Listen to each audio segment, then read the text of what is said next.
Sit down and get yourself an earful of the Sixers Talk podcast. So glad you could join us. This is brought to you by Wilmington University. WilMU Works, Danny Pommells, NBCSportsPhiladelphia.com, Sixers writer extraordinaire Noah Levick, our guy Ben Berry in the cut like a Band-Aid. Welcome. So glad you could join us. The Sixers are rolling like Amorosos.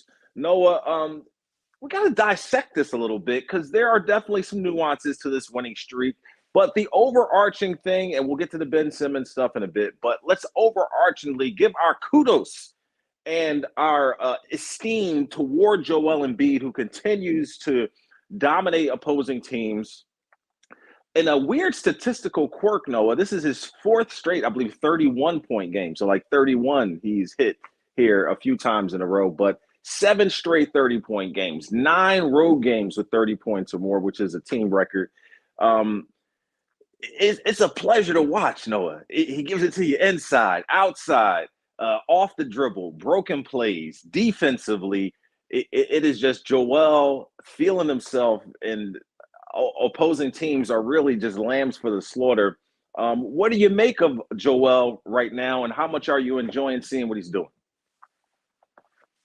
Yeah, he's linked here with names like Wilt Chamberlain and Allen Iverson, and you watch him play, and that doesn't seem so absurd because the skill level is just so high.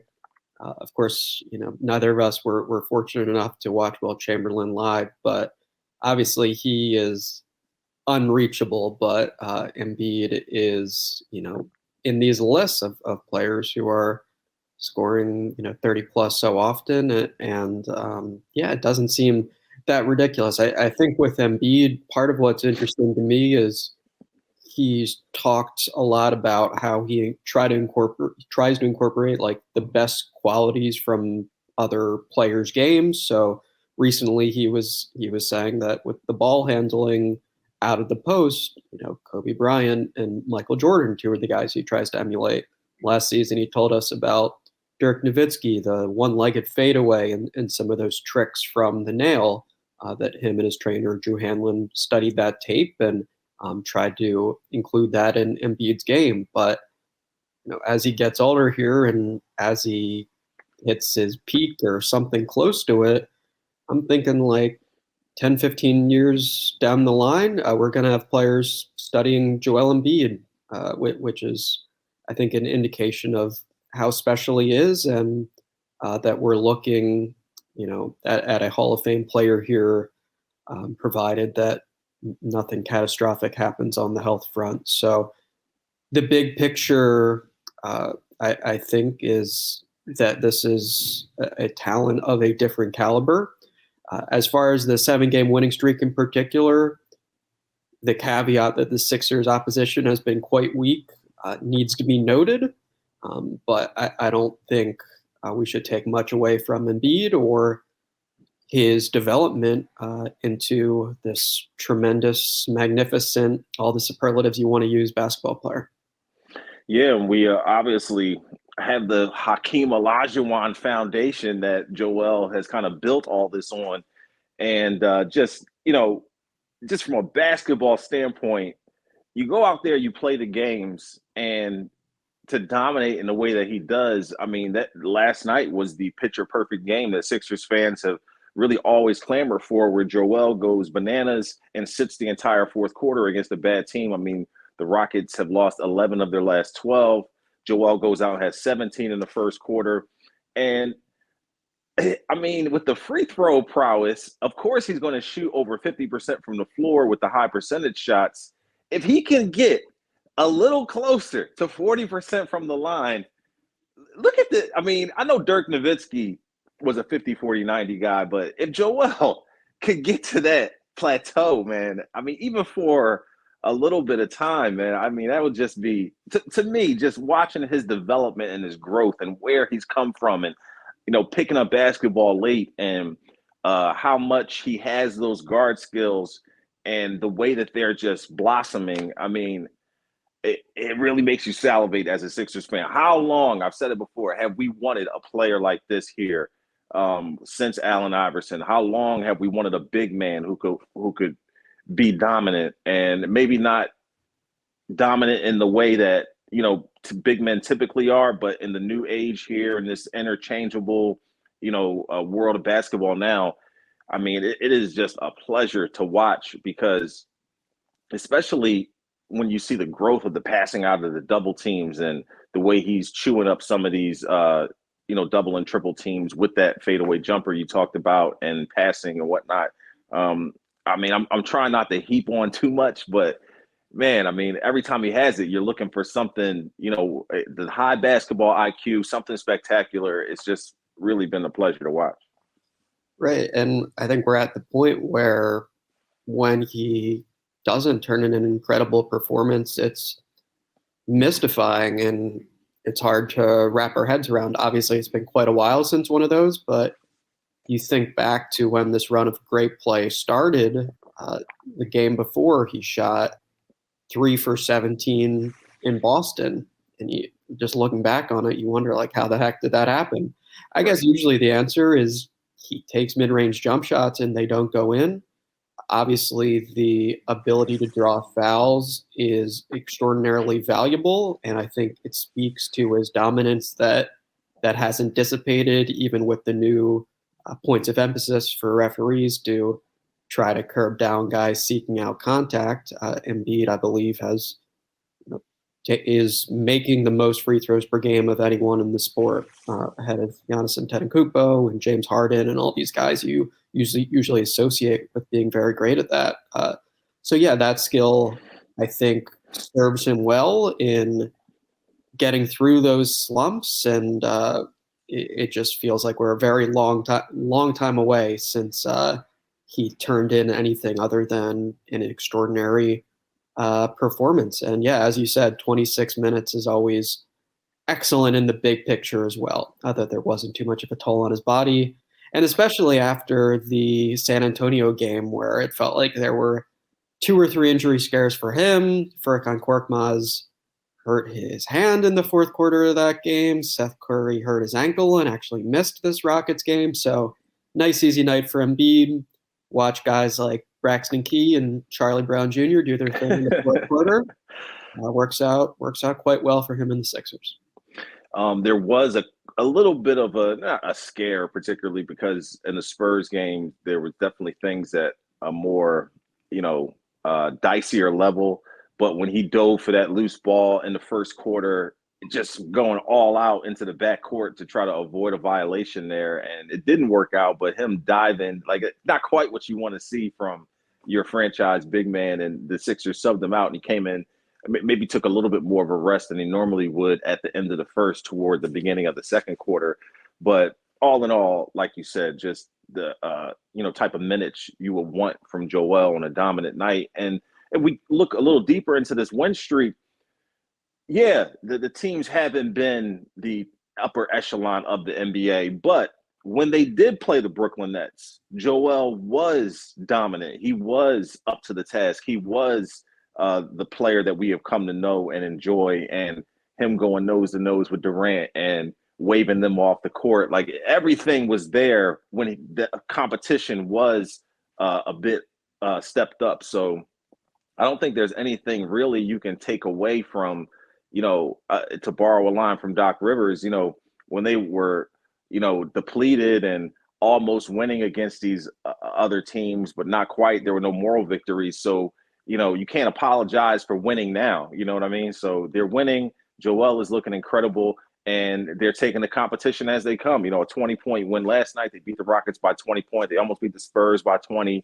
Like, all in all, they're taking care of business as they should, and there's really no qualms you can give because of this topsy-turvy, unsure NBA with all of the COVID stuff, with the injuries and everything else, and everyone's dealing with issues. So I think that does give the wins a little bit more flavor than maybe they would in the past from a depleted team.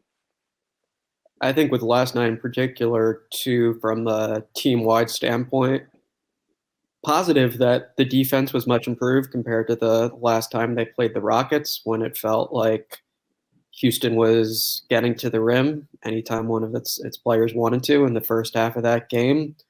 Even Furkan Korkmaz, who we don't usually put in that category of among the Sixers' best defenders, ripped the ball from Jalen Green and went another way for a fast break. And that seemed like a play that was big for the momentum and just setting the tone of it's not going to be so easy for you guys to get to the rim tonight. So it was probably one of the Sixers' better defensive performances, again, albeit against an opponent who is extremely youthful and not very good right now. The Rockets did have Kevin Porter Jr. and Christian Wood for this game after they'd been suspended for that first matchup. Although Kevin Porter was Kevin Porter there, because I think Matisse put him, in the closet. Yeah, he did not have the most satisfying night, and it ended a little bit early when he decided he wanted to get rough with Charlie Brown. shoulder Charlie Brown Jr., who, to his credit, kept his calm. You saw him smiling about it on the bench and just kept playing instead of retaliating to what was obviously a dirty foul that warranted Porter's ejection from that game. So, not the strongest opponents in this winning streak, but for any folks who weren't thrilled about the margin of victory or the quality of play in these games, I think a lot of those complaints have not been valid here, that they're just playing their best basketball of the season. And you assume they'll be tested a little more in this upcoming 2-game homestand where they play Charlotte on Wednesday and then Boston on Friday. So looking forward to those matchups. Got a game with Miami Heat on the horizon. So we will see the Sixers against some tougher competition. You mentioned the Furkan Korkmaz play and the word tone setter. And that definitely had that feeling when it happened. In the heaping of praise and the superlatives that flew about Joel from the post-game live crew of Jim Lynam, Amy Fadul, and Mark Jackson, Coach Lynam made a point, and I think it really speaks to the leadership and the variety thereof, where leadership comes in a lot of different ways. And he labeled Joel as a tone setter for the rest of the team, because when you see your best player come out and is so dialed in this game and the game before that and the game before that, and is giving their maximum effort on both ends, you can't help but go along with that, because you don't want to be a letdown. You don't want to disrupt, what's being established here. And I think that his leadership and the example he's setting by being dominant, by working on his game, by adding to his game, by being the stalwart defensive player, it makes you have to step up to his level.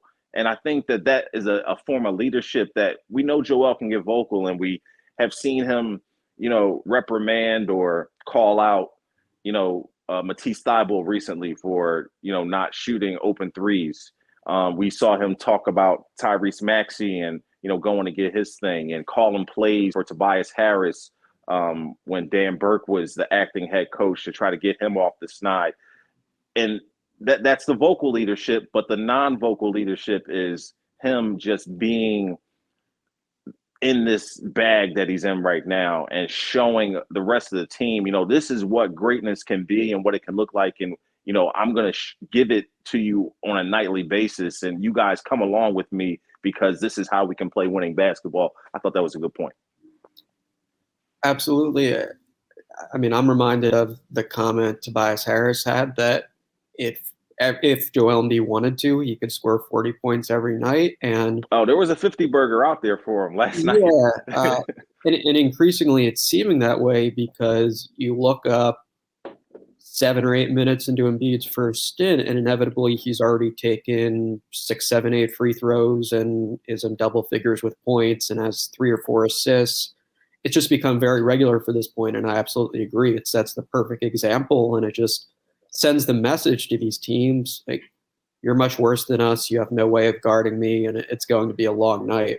So even if he doesn't sustain the pace in terms of the scoring and the free throws, the message is sent, and I think there is the impact there of his teammates, also getting that message. It's not just for the opposition. It's about providing his team confidence and just setting the perfect tone to begin games. And it's interesting. Obviously, it's not a huge point, but with Ben Simmons, I remember tracking at one point how often he scored the Sixers' first basket of the game, because I started to notice that. And at one point, he was doing that like 30-40% of the time, which is obviously a high percentage given you have 5 players on the court at once. Now there's no Ben Simmons. Joel Embiid is often the guy getting that first basket, getting many of the first baskets, and it's a nice formula for the team. I think just quickly, another nice example of his leadership last night. In the third quarter of that game, early on, he's kind of conducting the offense from the top of the key, kicks the ball out to Matisse Thybulle in the corner. Thybulle misses the open three. The same look is there. Embiid gives Thybulle the ball again. Thybulle shoots it and knocks it down. So, sure, his words are saying, we believe in Matisse, and he's telling Matisse, we need you to shoot more, and doing it with some humor, but also clearly meaning those words. And then on the court, he's backing that up by actually showing confidence in Thybulle by giving him the ball and giving him chances to fire. And Matisse Thybulle did that.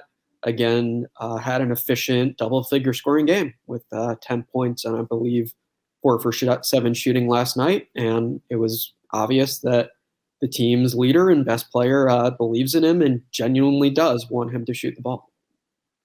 Yeah, and particularly on a depleted night where they don't have, 3 of their ball handlers and Seth Curry, Shake Milton, and Tyrese Maxey, 6 total players, Sixers not making the game, but no matter against against a depleted Rockets team as well. But just seeing Joel come off the floor and Andre Drummond step in and continue that same energy and fervor that you see in the front court when Joel's out there, and to see other guys like Furkan pick up the slack, and he likes to handle the ball, so we already know that that's out there. But like you said, given that spark in the early going to set the tone and whatnot. So, and I also, not to get too big picture and macro, but it's just interesting to me, just with the scoring prowess. You see Joel right here at this 27-point a game clip, and you mentioned how he gets those with the free throws and,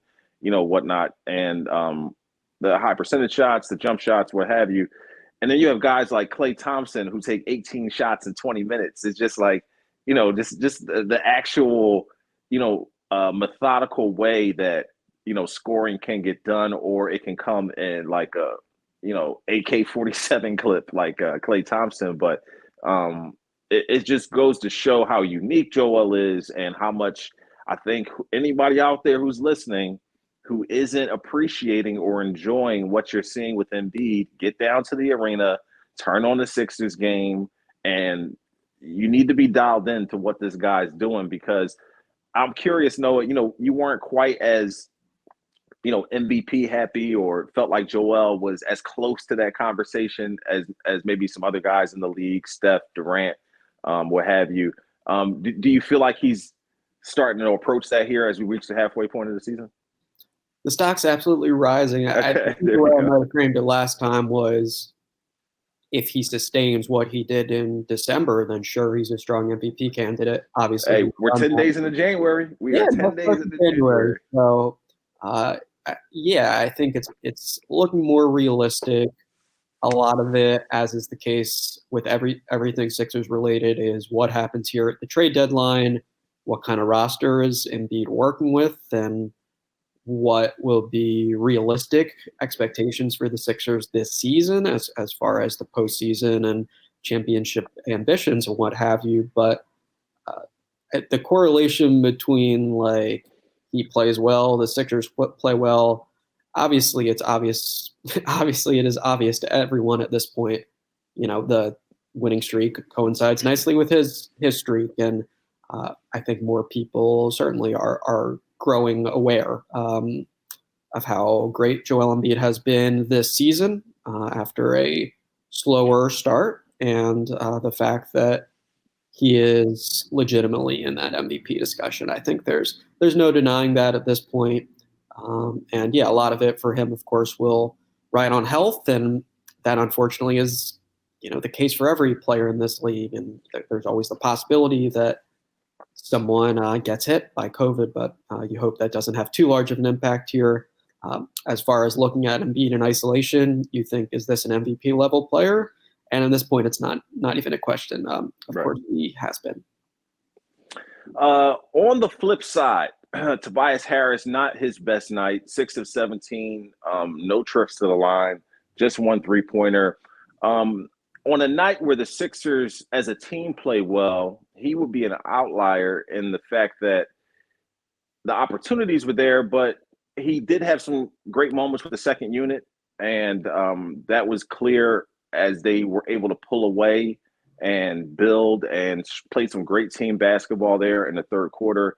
Um, did you feel like do you feel like Tobias is at a point now where he's struggling to kind of keep his rhythm going? Strangely enough, as the team is succeeding and having, these great outcomes, he's not having the consistency that you might expect. Perhaps he'd had a nice couple of games after the whole booing back and forth, and Doc Rivers was pleased that the decision making was quicker and that he was finding ways to score in and around the paint without actually having plays called for him. And then I think last night was a step back. It almost felt to me a little like he was so aware that Houston is not a big team and has a lot of young players, and he wanted to show what he could do, backing guys down and scoring against them in isolation. And that's not a thought process that typically has yielded strong results, and it didn't last night. And then part of it also was just his luck wasn't great. I mean, and I guess it was a swift downturn on the luck front after the game prior. He started 8 for 9, and everything he put up was going in. In this game, he had some layups, rolling around the rim and out, and of course, it wasn't of consequence. The Sixers still managed to blow out Houston quite easily, and I do agree with your point that him on the second unit continues to look like a promising way to employ him with this team. But yeah, overall, of course, his standard of play this season continues to be below par relative to what the Sixers need and want from him. Not going to be too, hung up about an individual game, but of course, the broader, evaluation of his play is that it hasn't been good enough. Yeah, and on a night where the team played well, he didn't have his best night. Weird that he's not able to get to the free throw line more. The team shoots 18 free throws. Joel shot 13 of those. So only two other guys, as it turns out, made a trip to the free throw line. Tobias not being one of them. The inconsistency from the 3-point line continues to be something he needs to get better at. So, on a night where the team win, it doesn't really stick out as much, but just you would hope that it would be more consistent. There would be more rhythm there and consistency. But all is good with this team. The Hornets will be a full strength Hornets team on Wednesday. Will be a great test for the Sixers squad, as they, like Noah mentioned, have 2 at home. We'll take a time out here and come back and talk a little bit of this Ben Simmons stuff and see where we are here as the February 10th trade deadline is less than a month away. We'll be right back. Start college, build skills, and complete your degree with Wilmington University. 100% online options and affordable tuition makes WilMU work for you. Learn more at wilmu.edu. Noah, names, conjecture, innuendo, rumors, everything's in play at the moment as the Sixers have tradable pieces and are the team that is trying to send Ben Simmons somewhere. They're trying to send him somewhere and maximize the value that he has. Let's start with the Shams Charania report that the team is still paying Ben. He is not being fined anymore as he's, cooperating with, the workouts and the team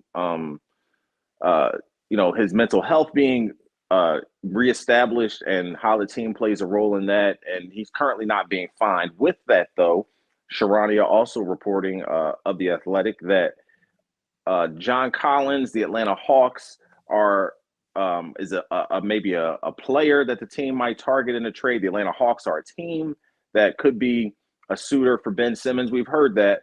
The John Collins rumors starting to get a little more rhythm. He's a player that might fit well here with the Sixers. Are you believing any of the John Collins rumors? Maybe a package with him and Cam Reddish and shipping Ben Simmons away. There's also rumors out there from Brian Windhorst and Mark Spears that they talked about on his podcast that Tobias Harris was a player that was maybe included in a package with Simmons, or that they tried to include him maybe in a package with Simmons, or are trying to include him in a package with Simmons, and maybe the Hawks balked at that idea of including Tobias Harris with Simmons in a trade. All this is out there. Let's start with John Collins. Is he a player that doesn't quite fit that idea of a top 25, 30, name that the Sixers supposedly wanted in return for Simmons, but is he a player that you're warm to and could see here with the Sixers? I'd say mostly yes to that question, although that doesn't necessarily mean that pulling the trigger on a deal centered around Collins would make sense or be what Daryl Morey likes. But just looking at who Collins is, how he would fit on this team, what's especially intriguing to me is the ability to play backup center behind Joel Embiid, and the fact that Collins has shown that he can do that well. And despite not being as very beefy for the position, brings a lot of positive qualities to the table as a pick and roll threat, as a pick and pop threat, as a lob threat, as someone who, even when the offense is not centered around him, can be valuable as an offensive rebounder. I think all of that's intriguing. I think he's probably a little more promising in a situation where there's a guard with pick and roll prowess, which of course he has in Atlanta with Trae Young, and in a spot where Tobias Harris is not also on the roster, because of course you figure some of the talent there is redundant, or some of the skill set rather. There's a lot of overlap. So I like John Collins as a player. I think he'd be interesting here. I just think the Sixers have been trying to solve this backup center situation for so long. Obviously, Andre Drummond has done some nice things. Maybe he has a future here, but again, it's a one-year deal, and they took a shot on a player as opposed to, something like Al Horford, where they wanted a long-term solution. Anyway, I think just John Collins as a player who could be a very high-quality backup center behind Joel Embiid, and also play with them, and also have there not be Horford-esque concerns about fit. Of course, there's some appeal to that idea, but I agree with you that he's not the difference maker, top 30-ish player that we know Daryl Morey has said that he would like. And then, of course, the questions here come to some of the other specifics of what that potential trade would look like, what else the Sixers would be getting, et cetera. Yeah, I'm not you're not trading Ben Simmons for a backup center. So that definitely it would be a plus if Collins was to come, but it's not the feature piece you're looking for, particularly if you're trying to fill some of these holes and the voids that the Sixers have. So yeah, John Collins in the 4 would look great in a lot of aspects with Joel Embiid, and Cam Reddish would have opportunity to blossom here. Obviously, he's from the area.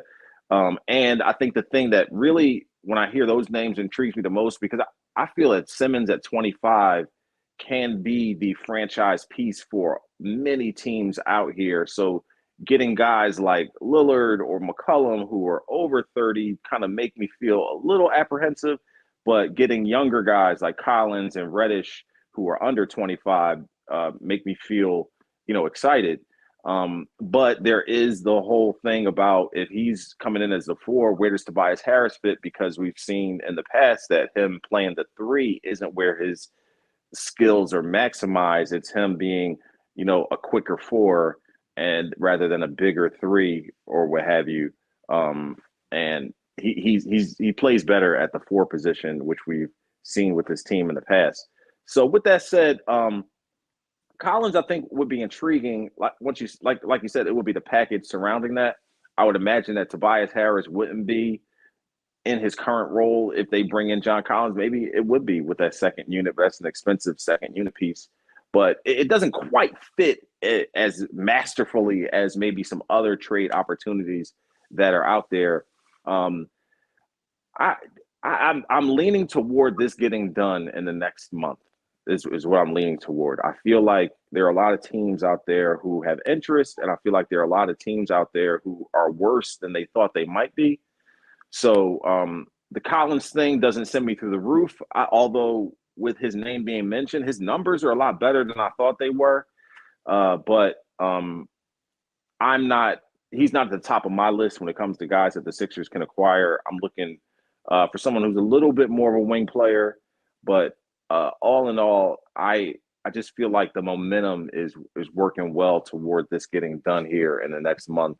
And I feel like the Sixers would obviously be better off because it gives them a chance to maximize Joel's potential and opportunity in the season that he's having, and a chance to get them, past this hiccup of not getting past the second round. So I think now and present day, seizing the moment is the best way to go with the Simmons thing.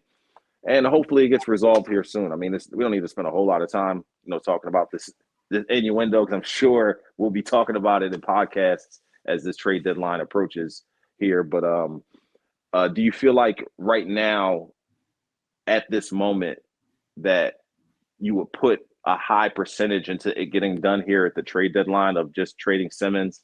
Or do you feel like that's something that you wouldn't be surprised if it lingered past this?